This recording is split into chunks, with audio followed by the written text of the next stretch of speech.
यस्त्विन्द्रियाणि मनसा नियम्यारभतेऽर्जुन। कर्मेन्द्रियः कर्मयोगमसक्तः स विशिष्यते।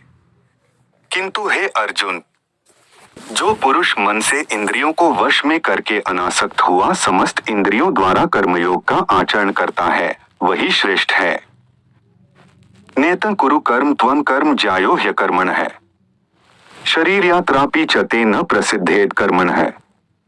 तू शास्त्र विहित कर्तव्य कर्म कर, क्योंकि कर्म न करने की अपेक्षा कर्म करना श्रेष्ठ है, तथा कर्म न करने से तेरा शरीर निर्वाह भी नहीं सिद्ध होगा।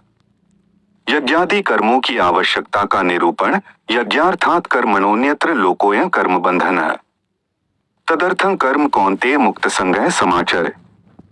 यज्ञ के निमित्त किए जाने वाले कर्मों से अतिरिक्त दूसरे कर्मों में लगा हुआ ही यह मनुष्य समुदाय कर्मों से बंधता है। इसलिए हे अर्जुन, तू आसक्ति से रहित होकर उस यज्ञ के निमित्त ही भली भांति कर्तव्य कर्म कर।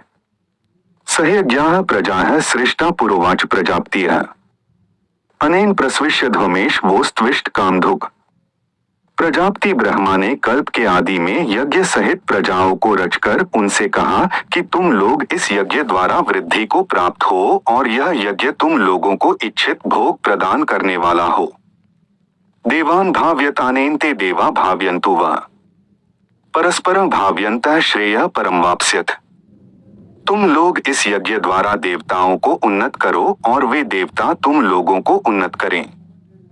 इस प्रकार निःस्वार्थ भाव से एक दूसरे को उन्नत करते हुए तुम लोग परम कल्याण को प्राप्त हो जाओगे। इष्टान भोगान ही वो देवा दास्यन्ते यज्ञ भाविता है। तैर्दत्तान प्रदायभ्यो यो भुंक्ते स्तेन एव सः। यज्ञ द्वारा बढ़ाए हुए देवता तुम लोगों को बिना मांगे ही इच्छित भोग निश्चय ही देते रहेंगे। इस प्रकार उन देवताओं द्वारा दिए हुए भोगों को जो पुरुष उनको बिना दिए स्वयं भोगता है, वह चोर ही है। यज्ञशिष्टाशिनः सन्तो मुच्यन्ते सर्वकिल्बिषयः। भुंजते ते त्वघन पापा ये पचन्त्यात्म कारणात्। यज्ञ से बचे हुए अन्न को खाने वाले श्रेष्ठ पुरुष सब पापों से मुक्त हो जाते हैं, और जो पापी लोग अपना शरीर पोषण करने के लिए ही अन्न पकाते हैं, वे तो पाप को ही खाते हैं। अन्नात् भवन्ति भूतानि पर्जन्यादन्न संभवः। यज्ञात् भवति पर्जन्यो यज्ञः कर्मसमुद्भवः। कर्म ब्रह्मोद्भवं विद्धि ब्रह्माक्षर समुद्भवम्। तस्मात् सर्वगतं ब्रह्मा नित्य यज्ञ प्रतिष्ठितम्। संपूर्ण प्राणी अन्न से उत्पन्न होते हैं। अन्न की उत्पत्ति वृष्टि से होती है, वृष्टि यज्ञ से होती है, और यज्ञ विहित कर्मों से उत्पन्न होने वाला है। कर्म समुदाय को तू वेद से उत्पन्न और वेद को अविनाशी परमात्मा से उत्पन्न हुआ जान। इससे सिद्ध होता है कि सर्वव्यापी परम अक्षर परमात्मा सदा ही यज्ञ में प्रतिष्ठित है। एवं प्रवर्तितम चक्रं नानुवर्तयति ह्यः। अघायुरिन्द्रियारामो मोघः पार्थ स जीवति।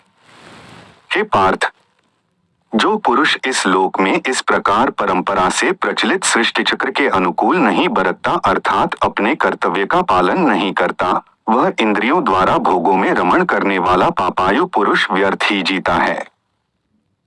ज्ञानवान और भगवान के लिए भी लोक संग्रहार्थ कर्मों की आवश्यकता। यस्त्वात्मर्तिरेव स्यादात्मतृप्तश्च मानवः। आत्मन्येव च संतुष्टस्तस्य कार्यं न विद्यते। परंतु जो मनुष्य आत्मा में ही रमण करने वाला और आत्मा में ही तृप्त तथा आत्मा में ही संतुष्ट हो, उसके लिए कोई कर्तव्य नहीं है।